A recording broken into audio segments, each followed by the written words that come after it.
كما لا ينفقون في سبيل الله فبشرهم بعذاب أليم يوم يحمى عليها في نار جهنم يلقى بها جباههم وجنوبهم وظهورهم هذا ما كنزتم لأنفسكم فذوقوا ما كنتم تكنزون. صدق الله العلي العظيم وصدق رسوله النبي الكريم ونحن على ذلك من الشاهدين والشاكرين والحمد لله رب العالمين. اللهم صل على محمد وعلى آل محمد كما صليت على إبراهيم وعلى آل إبراهيم إنك حميد مجيد.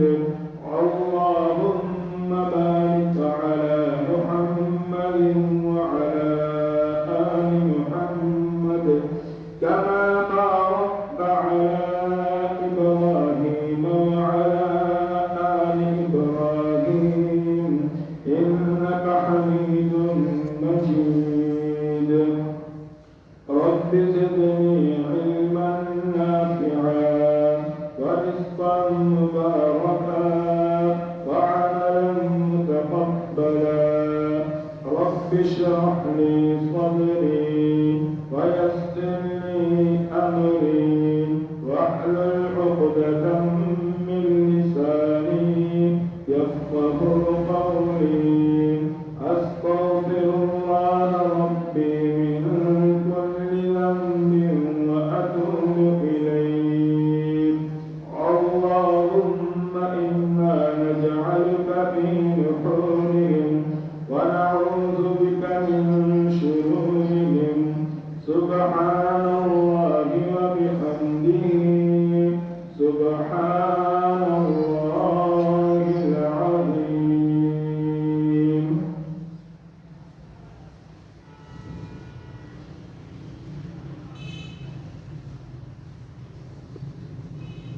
اللہ تبارک و تعالیٰ سے یہ دعا ہے کہ اللہ تعالیٰ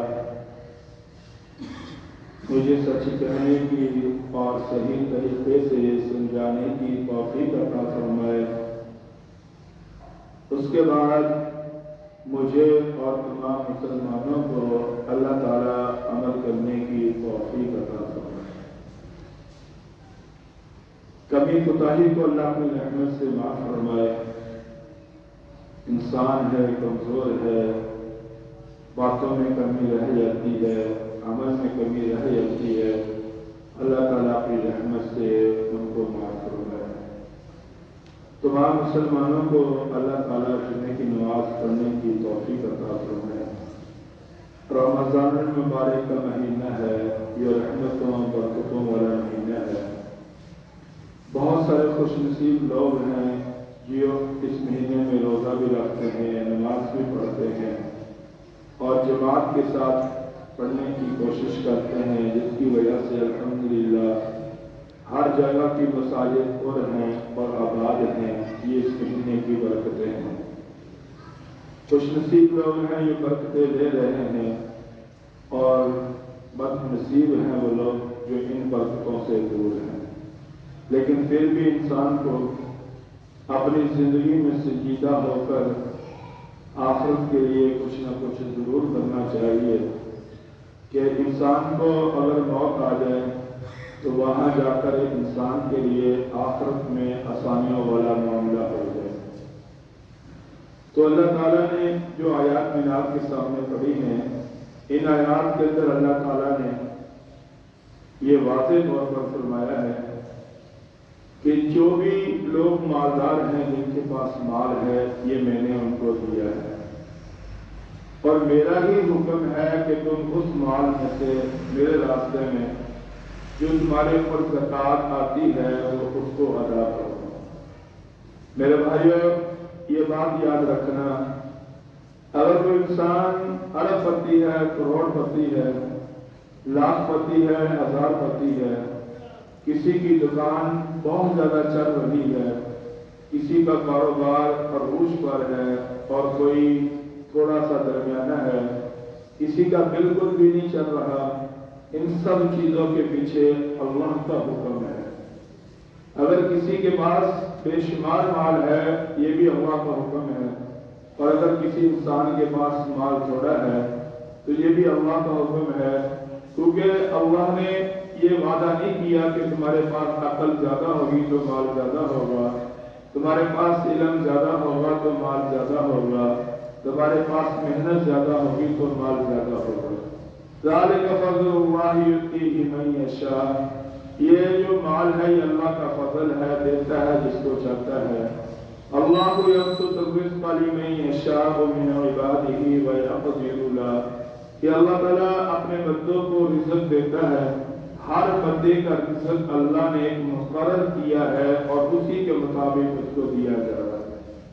تو انسان کو بہت زیادہ فخر بھی نہیں کرنا چاہیے، یہ اللہ کا فضل ہے جو اس کو مل رہا ہے، اور جس کو نہیں مل رہا اس کو افسوس نہیں کرنا چاہیے، کیونکہ اللہ کا حکم ہے، اس لیے اس کو نہیں مل رہا۔ اس لیے یہ اللہ تعالیٰ نے خود قرآن پاک میں فرمایا لِكَيْ لَا تَأْسَوْا عَلَىٰ مَا فَاتَكُمْ وَلَا تَفْرَحُوا بِمَا آتَاكُمْ، کہ جو نہیں ملا اس پہ افسوس نہ کرو کیونکہ میں نے دیا نہیں، اور جو مل گیا ہے اس کو تکبر نہ کرو کیونکہ میں نے دیا ہے۔ وَاللَّهُ لَا يُحِبُّ كُلَّ مُخْتَالٍ فَخُورٍ، اللہ تعالیٰ تکبر کرنے والوں کو، فخر کرنے والوں کو، بڑی بڑی باتیں بیان کرنے والوں کو اللہ پسند نہیں کرتا۔ اگر اللہ نے مال دیا ہے تو پھر ہمیں اس مال میں سے اللہ کے راستے میں دینا چاہیے۔ سال کے بعد ہر مسلمان کے اوپر ایک زکوٰۃ آتی ہے، اکثر لوگ زکوٰۃ ادا کرتے ہیں رمضان المبارک کے مہینے کے اندر۔ رمضان المبارک کے مہینے کے ساتھ زکوٰۃ کا اتنا تعلق ہے کہ اگر عام دنوں میں دیا جائے گا تو ثواب 10 گنا ملے گا، اور اگر روزوں میں زکوٰۃ دی جائے گی تو اس 10 گنا کو 70 کے ساتھ ضرب دے کر ثواب میں اضافہ ہوگا۔ ورنہ جس انسان کے پاس مال کے اندر 1 سال پورا گزر جائے اس کے اوپر زکوٰۃ آتی ہے، وہ جس مہینے میں بھی آ جائے۔ اب جو لوگ اپنے مال کا حساب کر کے زکوٰۃ دیتے ہیں، اللہ ان کے مال میں برکت دیتے ہیں اور اللہ ان کے مال کو بڑھاتے بھی ہیں۔ اللہ دنیا میں بھی 10 گنا دیتے ہیں اور آخرت میں بھی 70 گنا دیں گے۔ اور جو لوگ مال کی زکوٰۃ نہیں دیتے اور یوں ہی یعنی اپنے مال کو چھپانے کی کوشش کرتے ہیں اور جو اللہ کا حق ہے وہ ادا نہیں کرتے، تو ان لوگوں کو دنیا کے اندر بھی مال سے برکت اٹھ جاتی ہے اور آخرت کے اندر بڑا سخت عذاب ہوگا۔ اتنا سخت عذاب اللہ تعالیٰ نے کسی جو ہے عمل کے چھوڑنے پہ نہیں رکھا جتنا زکوٰۃ کے چھوڑنے پہ رکھا۔ اسی لیے فرمایا یا ایھا الذین آمنوا انفقوا مما رزقناکم من قبل ان یأتی یوم لا بیع فیہ ولا خلۃ ولا شفاعۃ، اے ایمان والو اللہ کے راستے میں خرچ کر لو۔ خرچ کس سے کرنا ہے؟ مما رزقناکم، جو ہم نے تمہیں دیا، جو ہم نے تمہیں دیا۔ قارون کہتا تھا قال انما اوتیت علی علم عندی، مجھے میرے علم کی وجہ سے ملا۔ اللہ نے اس کو ناکام کر دیا، اللہ نے اس کا خزانہ تباہ کر دیا، برباد کر دیا، اس کو تباہ و برباد کر دیا۔ تو فرمایا کہ جو میں نے تمہیں دیا ہے، آج جو بھی ہمارے پاس ہے یہ اللہ کا فضل ہے، عزت ہے، شان ہے، سکون ہے، اچھا مکان ہے، اچھی گاڑی ہے، اچھا دل ہے، اچھی سوچ ہے، اچھی زبان ہے، اچھا ماحول ہے، اچھا پڑوسی ہے، اچھے دوست ہیں، اچھے رشتہ دار ہیں، نیک اولاد ہے۔ یہ سب کچھ جو ہمیں ملا ہے یہ اللہ کے حکم سے ملا، اور اللہ کا ہمیں اس کو شکر ادا کرنا چاہیے۔ من قبل ان یأتی یوم اللہ، کہ خرچ کرنے سے کر لو پہلے کہ ایک دن ایسا آئے گا ہر ایک مسلمان کے اوپر، ہر انسان کے اوپر ایک دن ایسا آئے گا کہ بیع ولا خلۃ ولا شفاعۃ، کہ اس دن میں نہ تمہاری کوئی بے کام آئے گی، نہ تمہارا کوئی دوست کام آئے گا، اور نہ کسی کی سفارش کام آئے گی۔ تم نے اپنی اس زندگی کے اندر تمہارے سامنے دو ٹارگٹ ہیں ہر مسلمان کے سامنے جو بھی کلمہ پڑھنے والا ہے۔ ایک تو یہ ہے کہ اس نے اپنی زندگی کو بنانا ہے، جس دنیا میں رہ رہا ہے اس زندگی کے اندر اس نے مکان بنانے ہیں، اپنے بچوں کی تربیت کرنی ہے، اور اپنی جو ہے معیشت ہے اس کے اوپر اس نے محنت کرنی ہے، اس کے حالات کو تلاش کرنا ہے، اور جتنا اس کے نصیبوں میں ہے وہ اس کو ملے گا۔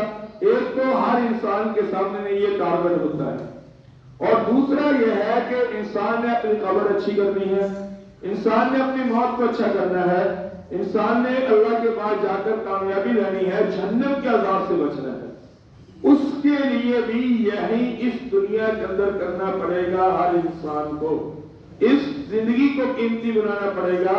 اس دنیا کے اندر رہ کر اس انسان کو یہ سوچنا پڑے گا کہ میں نے آخرت میں جانا ہے تو مجھے جو کامیابی ملنی ہے وہ کس طرح ملنی ہے، اور اس کے مطابق اس انسان نے کوشش کرنی ہے۔ امام بخاری رحمۃ اللہ علیہ ایک حدیث لے کر آئے ہیں، فرمایا کہ جب انسان مرتا ہے، مرنے کے بعد جب انسان کو قبر میں دفنایا جاتا ہے، دفنانے کے بعد انسان کی 4 جھوٹیں ہوتی ہیں، ایک سر کی طرف، ایک پاؤں کی طرف، ایک دائیں اور ایک بائیں۔ فرمایا کہ جو مسلمان کلمہ پڑھنے والا ہوگا، کہ جس نے دنیا میں کلمہ پڑھنے کے بعد نماز پڑھی ہوگی، زکات دی ہوگی، روزہ رکھا ہوگا، اور اس کے بعد اچھے اخلاق سے لوگوں سے پیش آیا ہوگا۔ اکیلی نماز بھی کامیابی نہیں دلاتی، اکیلا روزہ بھی کامیابی نہیں دلاتا، اکیلا زکات بھی کامیابی نہیں دلائے گی، اچھا اخلاق بھی اکیلا کامیابی نہیں دلائے گا۔ پورا دین انسان اپنی زندگی میں لائے گا پھر کامیابی ملے گی، اور یہی نماز، روزہ، زکات، اور اس کے بعد انسان کے معاملات بہترین ہو، بہترین معاملات ہو، اچھا اخلاق ہر طرح سے بہترین اور خوبصورت ہو۔ فرمایا کہ نماز سر کی جانب آ جائے گی، اور اس کے بعد دائیں جانب زکات آ جائے گی، اور بائیں جانب انسان کا روزہ آ جائے گا، اور پاؤں کی جانب انسان کے حقوق العباد، اچھے اخلاق آ جائیں گے۔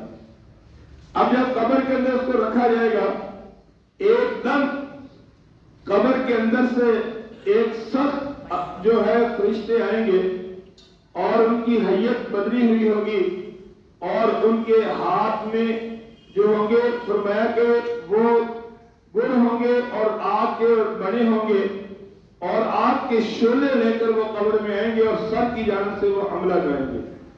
آگے نماز آ گئی اور کہے گی کہ تم آگے نہیں جا سکتے، کیونکہ اس نے میرا خیال کیا اپنی زندگی میں۔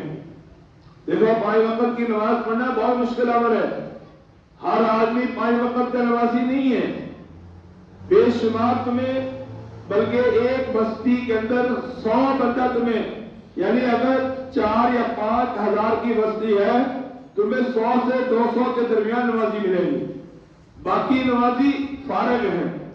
تو اس لیے یہ نماز کا عمل کہاں ملے گا انسان کو؟ اس دنیا میں ملے گا، آخرت میں نہیں ملے گا، کہ وہاں جا کر اللہ تمہیں 2 سال زندگی دے دے گا کہ آپ پڑھ لو نماز۔ اس زندگی میں نماز پڑھنی ہے، اور اس زندگی کی نماز انسان کو آخرت میں فائدہ دے گی، اور وہ نماز سر کی جانب کھڑی ہو جائے گی، اور ان فرشتوں کو کہے گی کہ تم آگے نہیں جا سکتے۔ اس لیے وہ یہ نہیں چھوڑا، آج میں اس کو چھوڑنے والی نہیں۔ اور اس کے بعد فرمایا پھر وہی فرشتے اس کی دائیں جانب سے آئیں گے، دائیں جانب سے جب آئیں گے، اگر اس نے زکات دی ہوگی جو اس کے پر زکات فرض ہے تو وہ زکات کھڑی ہوگی، اور وہ زکات کہے گی کہ تم آگے نہیں جا سکتے۔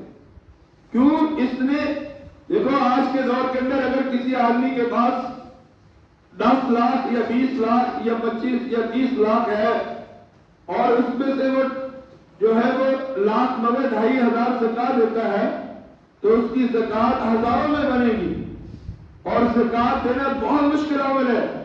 اور ایک دفعہ انسان کے دل میں جو ہے وہ ایک پریشانی سی کیفیت آتی ہے کہ کیسے میں اپنا یہ مال اتنی محنت سے کمایا کیسے دے دوں میں، لیکن خوش نصیب لوگ دیتے ہیں، لاکھوں میں دیتے ہیں۔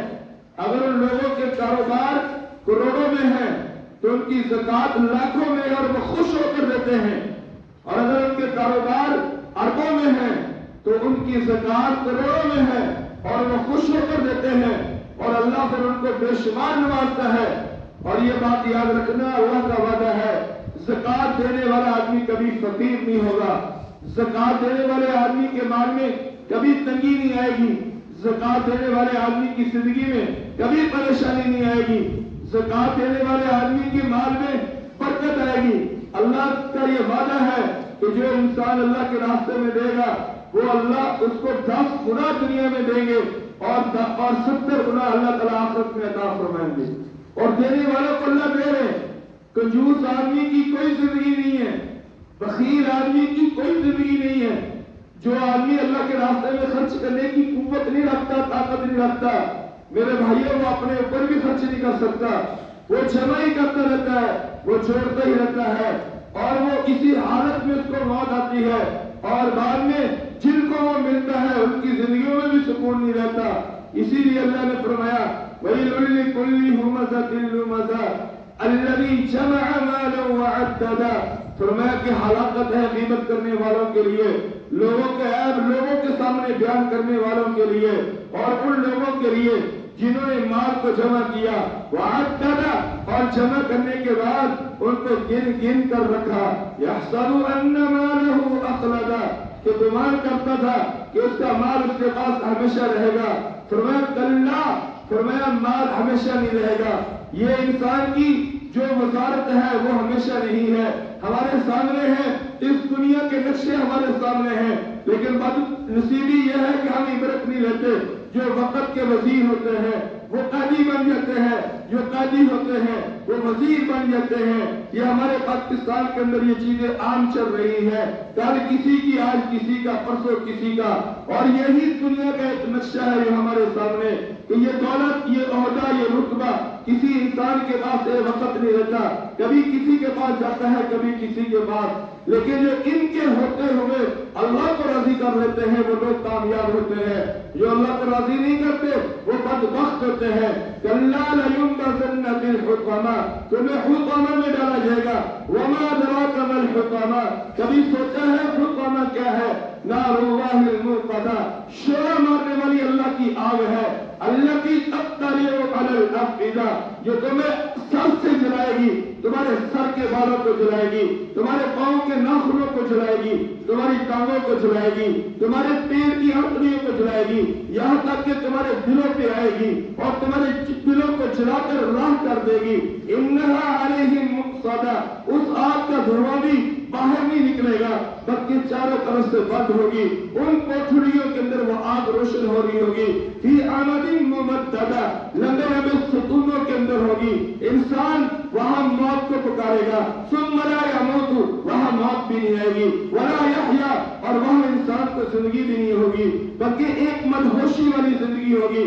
کیوں اللہ فرماتے ہیں جزاء وفاقا، یہ تو تمہارا بدلہ ہے، تم نے اپنی جوانی کو سنجیدہ نہیں لیا، جو تمہاری عبادت کا وقت تھا، اللہ کے سامنے چھکنے کا وقت تھا، وہ تم نے جو ہے فحاشی کے ادب کے اوپر ضائع کی، وہ جوانی جو تمہارے روزے رکھنے کی تھی وہ تم نے اپنے ہمارا گردی میں ضائع کی، وہ مال و دولت جو اللہ نے تمہیں دیا وہ تم کسی بیوہ کے کام آتا، کسی یتیم کے کام آتا، کسی مدرسے کے کام آتا، کسی اللہ کے راستے میں آتے، کسی کے گھر کا راشن چلتا، کسی عورت کی آنکھوں کے آنسو سے صاف ہوتے، لیکن تم نے اس کو زنا کے لیے استعمال کیا، تم نے اس کو شراب کے لیے استعمال کیا، تم نے اس کو بے حیائی کے لیے استعمال کیا، تم نے اس کو اپنے ہمارا گردی کے لیے استعمال کیا، تم نے اس سے پیدا نہیں لیا، تمہیں اللہ نے ایک وقت دیا، تم نے اس وقت کو قیمتی بنانا تھا، قرآن پاک کی تلاوت اس وقت میں کرنی تھی، اللہ کو راضی کرنا تھا، اللہ کے سامنے چھکنا تھا، لیکن تم نے اس وقت کو بے حیائی کے اندر گزارا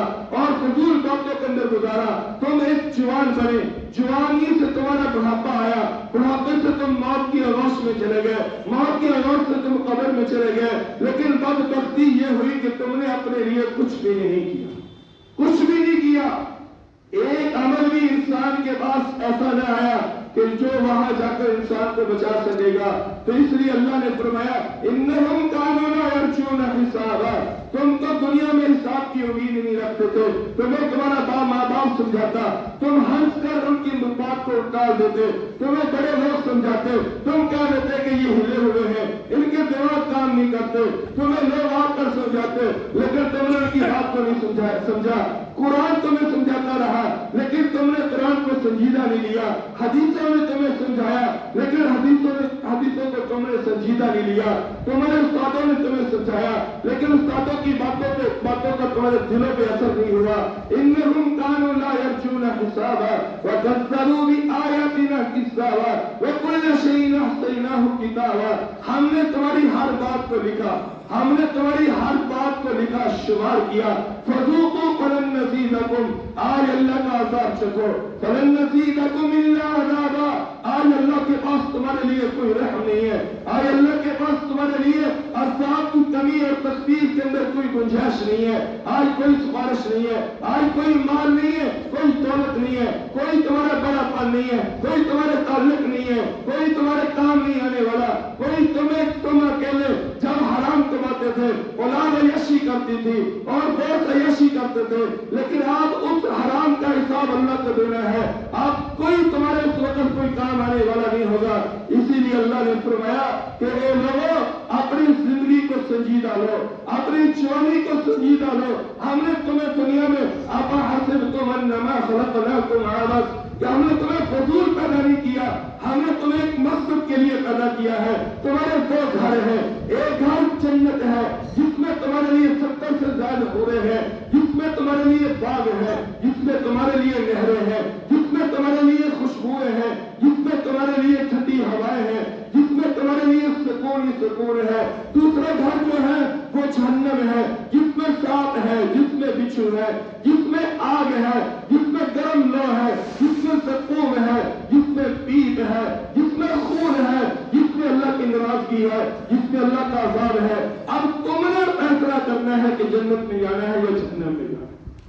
اب ہمیں فیصلہ کرنا ہے، اور اس فیصلے میں میرے بھائیوں میں کتنا سنجیدہ ہوں مجھے میں خود بتاؤں، اور یہ مجھے اپنے آپ سے سوال کر کے مجھے اپنے آپ کو جواب ہے۔ اسی لیے فرمایا وہاں قبر میں ایک آدمی کے اوپر اگر زکات فرض ہے وہ نہیں دیتا، اور دائی جانب سے جب عذاب آئے گا مجھے بتاؤ یہ دنیا کا مال رہے گا وہ بچا لے گا؟ سوال ہی نہیں کرتا۔ اور اگر زکات نہیں ہوگی وہ کہے گا نکل جاؤ یہاں سے، نکل جاؤ۔ پھر بائی جانب سے وہ عذاب کے فرشتے آئیں گے اور بائی جانب روزہ کھڑا ہوگا، وہاں سے بتا دے گا۔ پھر پاؤں کی جانب سے آئیں گے فرشتے جو ہم ہنس کے بولتے نا السلام علیکم کیا حال ہے اور سنا، پیسے لیے واپس کر دیے،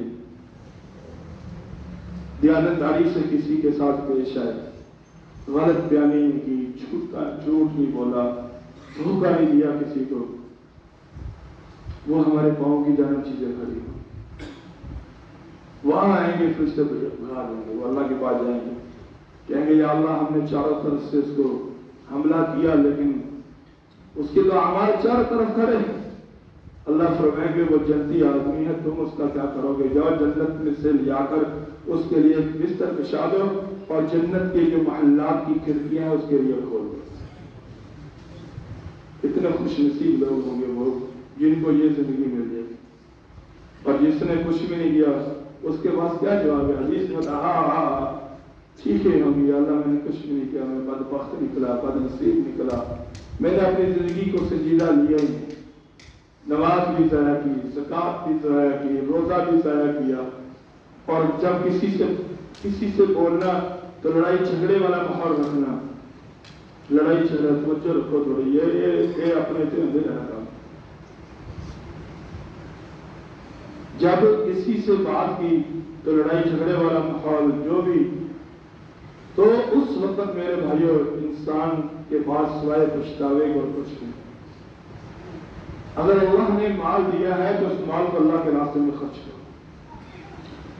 حضور صلی اللہ علیہ وسلم ایک دفعہ مسجد نبوی میں آئے تو صحابہ بیٹھے ہوئے تھے. یہ بڑی پیاری حدیث ہے اور یہ ہمیں کوشش کرنی چاہیے کہ ان چیزوں سے ہمیں توبہ کریں. آج جو ہمارے حالات ہیں نا، ہمارے بڑے اپنے حالات ہیں، اس حدیث کو پڑھ کر یقین آتا ہے کہ ہمارے اوپر حالات ایسے ہی ہیں. آپ صلی اللہ علیہ وسلم نے اس وقت 1400 سال پہلے، بلکہ 1450 1500 سال پہلے یہ حدیث بیان فرمائی، یا معاشر المہاجرین، اے میرے صحابہ، اے مہاجرین کے لوگوں، جب لوگوں کے اندر بے حیائی عام ہو جائے گی تو بیماریاں عام ہو جائیں گی.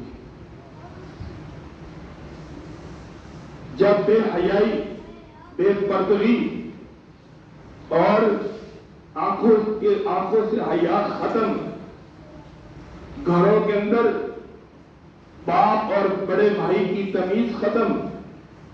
ہمارے بڑے بتاتے ہیں، ہمارے بڑے ابو جی اب بھی زندہ ہے الحمدللہ، کوئی رہ گئے بڑوں میں، باقی تقریباً سارے فوت ہو گئے.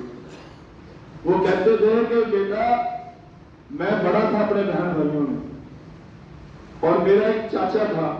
جب ہم ایک گھر کے اندر، ایک محلے کے اندر ہم تقریباً 40 عورتیں رہتی تھی اور 20-30 کے قریب مرد رہتے تھے. جب ہمارا اس محلے کے اندر آنا ہوتا، چاچی جی کا آنا ہوتا، تو عورتوں کی بلند آوازیں بند ہو جاتی تھی. وہ ایک گھنگورا مارتے آ کر بس، اور کسی عورت کی، کسی بچی کی، کسی بھتیجی کی آواز اوپر نہیں ہوتی تھی. آج تو بیٹی باپ سے نہیں ڈرنے لگی. آج تو بڑے بھائی کا حیا تو دور کی بات ہے، باپ کا حیا ختم ہو گیا. اسی لیے بیماریاں ہیں، بے شمار بیماریاں ہیں. بلکہ میری دادی ہمیں بتایا کرتی تھی کہ ہمارے سامنے تمہاری امی اور تمہارے ابو کبھی کٹھے بیٹھے ہم نہیں دیکھے. بچہ پیدا ہونا ہوتا تھا، ماں کو پتہ نہیں لگتا تھا. اب تو پورے علاقے کو پتہ لگ جاتا ہے کہ فلانی عورت کو بچہ پیدا ہوا. یہ وہ چیزیں ہیں جس نے بیماریوں کو جنم دیا. اللہ کا توقع ختم ہوا. 10 یا 15 دن عورت کے زیادہ ہوتے ہیں، فوراً دوڑ شروع ہو جاتی ہے، جا کر فون فلانا فلانا فلانا، اور جو اللہ کا حکم تھا وہ زندگی سے نکل. میرا بیٹا جو انس پیدا ہوا، ڈاکٹروں نے کہا یہ بچے گا نہیں. میری بیوی نے کہا فلانی جگہ لے جاؤ فلانی. میں کہا اللہ پہ یقین کرو. الحمدللہ اللہ نے اس کو قرآن کا حافظ بنا دیا. کچھ ہم اللہ کی طرف رجوع تو کریں، کچھ اللہ کو دیکھیں تو صحیح. فرمایا جب لوگوں میں بے حیائی عام ہوگی، بیماریاں عام ہوگی. آج سے 20 سال پہلے ہمیں یہ میڈیکل سٹور، یہ ہسپتال نظر نہیں آتے تھے.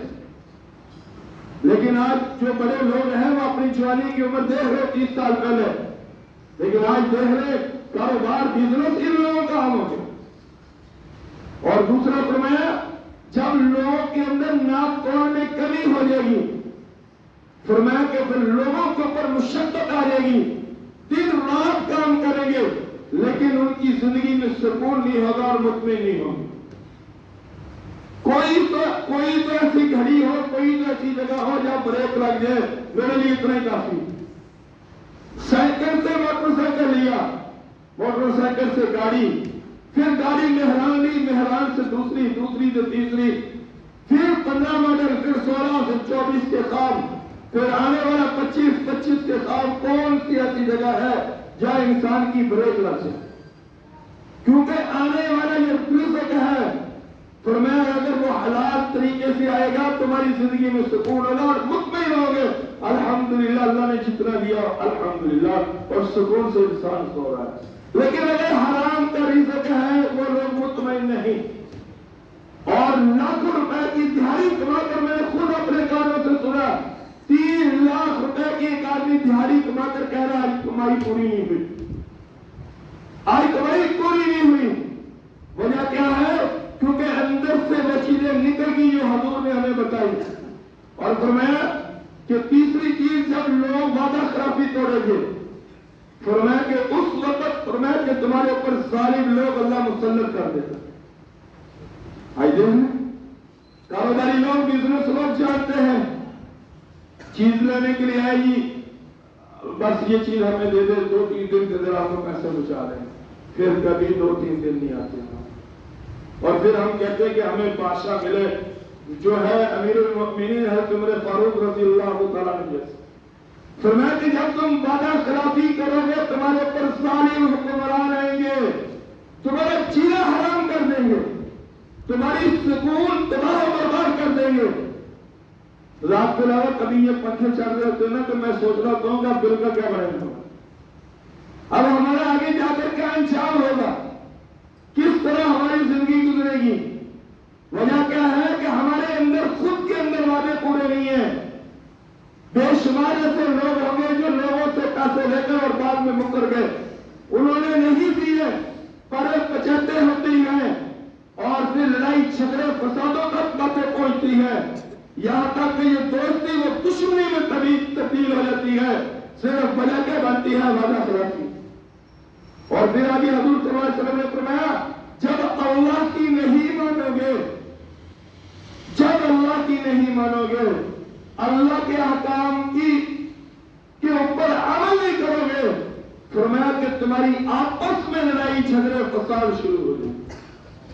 آپس خاندانوں کی لڑائی جھگڑے ہوں گے، ایک نسل کے لڑائی جھگڑے ہوں گے، اور اسی طرح سے بھائی بھائی کا دشمن بن جائے گا. اور جو آپس میں ایک دسترخوان پر بیٹھ کر کھانا کھانے والی ایک نسل کی، ایک ماں باپ کی اولاد جو ہوگی، وہ ایک دوسرے کا چہرہ دیکھنا پسند نہیں کریں گے.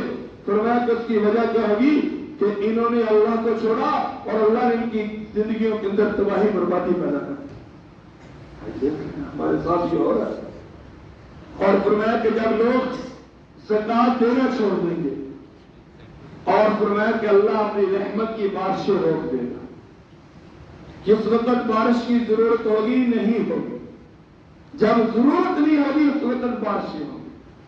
آج تقریباً 80% ہمارے ساتھ یہ حالات ہے. آج نہ کوئی عشر دینے کے لیے راضی ہے، نہ کوئی زکات دینے کے لیے راضی ہے، نہ کوئی مرد زکات دینے کے لیے راضی ہے، نہ کوئی عورت زکات دینے کے لیے راضی ہے.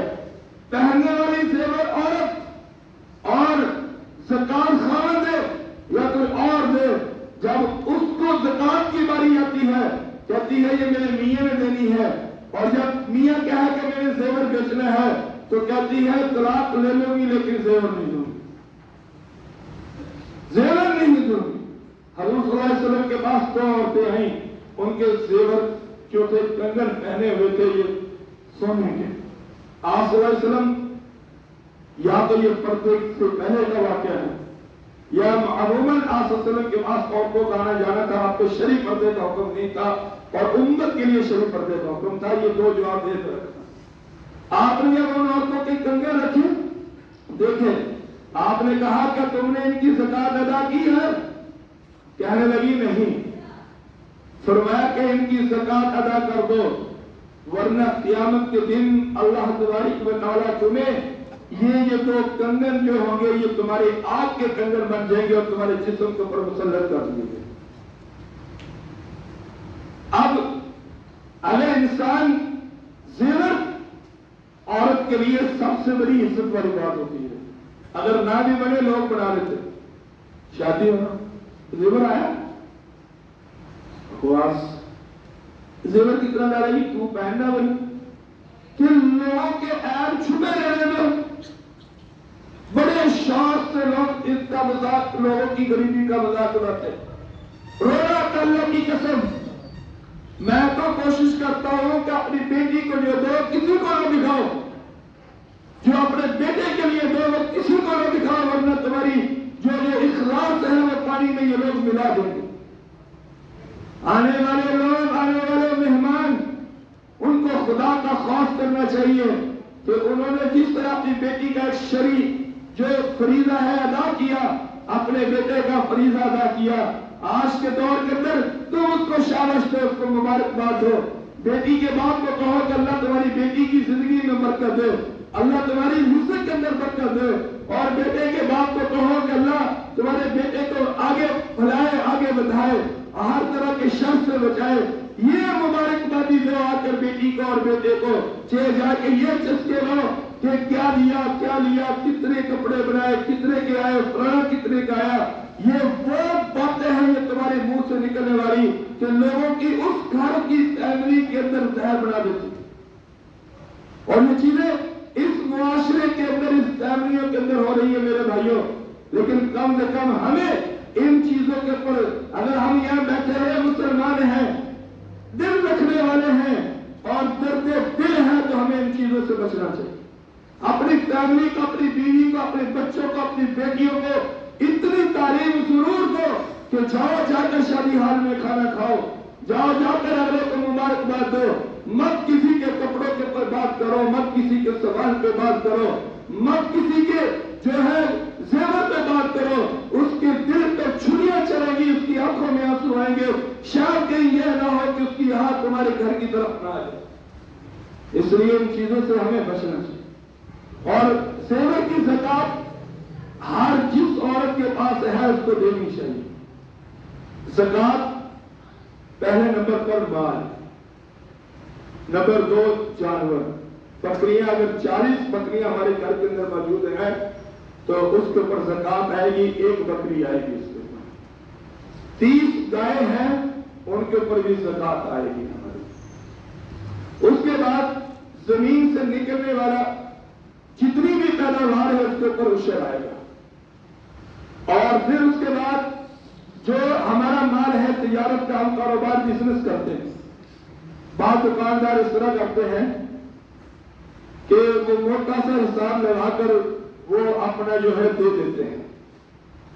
اگر 1 روپے کی زکات کی باقی رہ گئی تو یاد رکھنا تمہارے نفلی صدقے اللہ کے عذاب سے بچا نہیں سکیں۔ یعنی روزہ رمضان مبارک کا ایک چھوڑ دو، پورا سال روزے رکھو، وہ پورے سال کے روزے تمہیں رمضان کے روزے چھوڑنے کا جو عذاب ہے اس سے بچا نہیں سکتے۔ سارا سال صدقہ خیرات دو، اگر تمہارے ذمے جو زکات ہے اگر نہیں دو گے، فرمایا تو تمہیں حدیث میں آتا ہے، حضور صلی اللہ علیہ وسلم نے فرمایا کہ وہ زکات جو نہیں دی ہوگی وہ تمہیں کوئی چیز بھی اللہ کے عذاب سے فرمایا کہ بچا نہیں سکے۔ اس لیے جو لوگ تجارت کرتے ہیں، تجارت جن کی کاروبار ہے، ان کو سال کے بعد اپنی دکان کا حساب لگانا چاہیے۔ جو مشینری ہے اس کے اوپر زکات نہیں آئے گی۔ کاروبار کے لیے جیسے بزنس کے لیے کچھ چیزیں لوگ رکھ لیتے ہیں، کچھ بنانے کے لیے مشینری لے آتے ہیں، ان کے اوپر زکات نہیں آئے گی۔ تمہارے گھر کے اندر 2 موٹر سائیکل ہے، تمہاری ضرورت ہے، ایک موٹر سائیکل ویسے کھڑا ہے، جو تمہاری ضرورت ہے موٹر سائیکل اس کے اوپر زکات نہیں آئے گی، لیکن جو ویسے کھڑا ہے اس کے اوپر زکات آئے گی۔ تمہارے گھر میں 2 گاڑیاں ہیں، ایک گاڑی تم نے اپنے استعمال کے لیے رکھی ہے، ایک ویسے لوگوں کو دکھانے کے لیے رکھی ہے کہ پتا چلے کہ بڑی گاڑی ہے، اس کے اوپر زکات آئے گی۔ تم نے اپنے 10 مکان پلاٹ لیے ہیں، اس نیت سے لیے ہیں کہ تمہارے یہ 10 پلاٹ بچوں کے کام آئیں گے، ان کے اوپر زکات نہیں آئے گی۔ لیکن اگر اس نیت سے لیے ہیں کہ جب مہنگے ہوں گے بیچ دیں گے، پھر ان کی مالیت کے اوپر کیا آئے گی؟ زکات آئے گی۔ یہ نیت کا فرق ہوگا۔ اگر تمہاری پلاٹ لینے کے وقت نیت یہ ہے کہ میرے بچوں کے لیے ہے، چلو کبھی کام آئیں گے ان کے، اور بعد میں اگر تم بیچ بھی دو، ان کے اوپر زکات نہیں آئے گی۔ لیکن اگر اس نیت پہ لے رہے ہو کہ جب یہ ڈبل قیمت کا ہوگا میں بیچ دوں گا، یا زمین اس نیت پہ لے رہے ہو کہ جب یہ ڈبل قیمت کی ہوگی تو بیچ دیں گے، پھر ان کے اوپر کیا ہوگی؟ زکات دینی پڑے گی اور زکات آئے گی۔ ایک بابا تھا، وہ زکات دیا کرتا تھا، 29واں پارہ ہے، اور بڑے شوق سے لوگوں کو بلا لیتا، اپنے دائیں بائیں گاؤں والے لوگوں کو۔ سورۃ القلم کے اندر یہ واقعہ لکھا ہے، غریب لوگ آتے بیٹھ جاتے اور وہ گندم پھل جو بھی اس کے بعد آتا وہ کسی کو کتنا لیتا، کسی کو کتنا، خوش ہوتا، وہ چلا جاتا۔ اور دینے والوں کے گھر اور ڈیرے ہمیشہ آباد رہتے ہیں. دینے والوں کے گھر اور ڈیرے ہمیشہ آباد رہتے ہیں. حضور صلی اللہ علیہ وسلم نے فرمایا کہ ایک فرشتہ روزانہ صبح کے وقت کہتا ہے اے اللہ جو تیرے راستے میں دے تو اس کو دے, جو روکے تو اس کا روک. تو اب وہ فوت ہو گئے. بابا جی جب فوت ہو گئے تو بچوں نے کہا کہ بابا جی نے ہماری دولت تباہ و برباد کر دی, اب ہم کسی کو نہیں دیں گے. اور رات کا وقت جب ہوا تو بھائیوں نے مشورہ کیا کہ اب ہم رات کو گلہ سمیٹیں گے. جیسے پہلے لوگ پیڑ لگاتے تھے, پھر گاؤں کے غریب بچے آتے چھاپر لے کے آتے, تھوڑی تھوڑی اس کو ڈال دیتے گندم. اب تو ماشاءاللہ بوریاں پہلے پہنچ جاتی ہیں. پہلے 10-15 من گندم ہوتی اور بندہ خوشحال ہوتا ہے گندم ماشاءاللہ. اب 50, 60, 70, 80 من, بلکہ میں نے سنا ایک جگہ کہتے 100 من تک گندم پہنچ رہی ہے. لیکن اتنی بیچنے کے بعد پھر بھی پریشان ہے. کیوں؟ وجہ کیا ہے؟ اللہ کا حق نہیں دیا, اللہ کا حصہ نہیں دیا. 4 لاکھ کی گاڑی بیچنے کے بعد آلووں کی 4.5 لاکھ کی. ایک ٹھیکیدار کو میں نے پوچھا سناؤ, یعنی الحمدللہ کا لفظ استعمال نہیں کیا. اور اگر وہ اللہ کے راستے میں دیتا ہوتا تو کہتا الحمدللہ الحمدللہ الحمدللہ. اب وہ رات کے 12 بجے وہاں سے نکلے اور کہنے لگے ایسا ایسا قدم رکھو کوئی دیکھ نہ لے, کوئی غریب مسکین فقیر ہمارے پاس آ نہ جائے. جب اپنے باغ میں پہنچتے ہیں تو اللہ ایک ہوا چلاتا ہے, اس باغ کا بھوسا بنا دیتے ہیں. لیکن ان کے نصیبوں میں ہدایت تھی, وہ سجدے میں گرے, فوراً اللہ سے معافی مانگی اور توبہ کی. اللہ نے ان کی توبہ کو قبول فرمایا. کوئی زکات نہ دینے والے کو سزا ملے, اس کو زکات دینی شروع کر دینی چاہیے. ورنہ سینکڑوں لوگ ایسے ہی اللہ کے راستے میں روپیہ بھی نہیں دیتا, ان کا کاروبار چلتا رہتا ہے, کبھی سر میں درد بھی نہیں, کیونکہ اللہ نے ان کو آخرت کے لیے رکھا ہے کہ ہم آخرت میں ان کا حساب کتاب پورا کریں گے. جو اللہ کو پیارے لگتے ہیں اللہ ان سے دنیا میں نپٹ لیتے ہیں تھوڑی بہت پریشانی دے کر, تاکہ یہ ہماری طرف لوٹ آئے. حضور صلی اللہ علیہ وسلم نے معراج کی رات ایک گروہ دیکھا کہ ان کے جو آگے شرمگاہ ہے اس کے اوپر بھی جو گندے گندے کیڑے ہیں, اور یہ پچھلی شرمگاہ یہ بڑی ہوئی ہے جس طرح جانوروں کی دمبوں کی بڑی پیچھے کی طرف بڑی ہوتی ہے, اس کے اوپر بھی کیڑے مکوڑے لگے ہوئے ہیں. اور وہ کیڑے مکوڑے ان کو کھا رہے ہیں, اور پھر وہ چل رہے ہیں گندے سقوم کے پتھر اور اسی طرح سے چیزیں کھا رہے ہیں, اور ان کے جسموں سے آگ نکل رہی ہے. حضور صلی اللہ علیہ وسلم نے توبہ کی. پوچھا جبرائیل یہ لوگ کون ہیں؟ فرمایا کہ اے نبی یہ آپ کی امت کے وہ مالدار لوگ ہیں کہ جن کے اوپر زکات فرض تھی لیکن انہوں نے کبھی زکات کو ادا نہیں کیا. بس اللہ سے دعا اللہ عمل کی توفیق عطا فرمائے. یہ ہمارا الحمدللہ ایک اور طالب علم ہے, یہ اس کا باپ چاہتا تھا کہ یہ بچہ قرآن پاک کا حافظ بن جائے. اس نے بڑی کوشش کی لیکن بچے کا دائیں بائیں آگے پیچھے دل نہ لگا. اللہ نے یہاں سلسلہ شروع کیا اور پھر ماشاءاللہ اس کے باپ نے ہمت کی. پہلے تو کئی دن سوچتا رہا کہ کہیں شاید یہ کسی فرقے کی طرف نہ لے جائیں. یہ بچہ جیسے آیا آج اسی فرقے میں اسی طرح الحمدللہ قائم دائم ہے, کھڑا ہے. لیکن الحمدللہ اللہ نے اس بچے کو قرآن پاک کا حافظ بنا دیا. تو میرے بھائیوں یہ مسجد اس علاقے کے لیے اللہ نے بہت بڑی رحمت بنائی ہوئی ہے. دعا کیا کرو اللہ اس مسجد کو نظر بد سے بچائے, اس مسجد کے اللہ خرچے پورے کرے.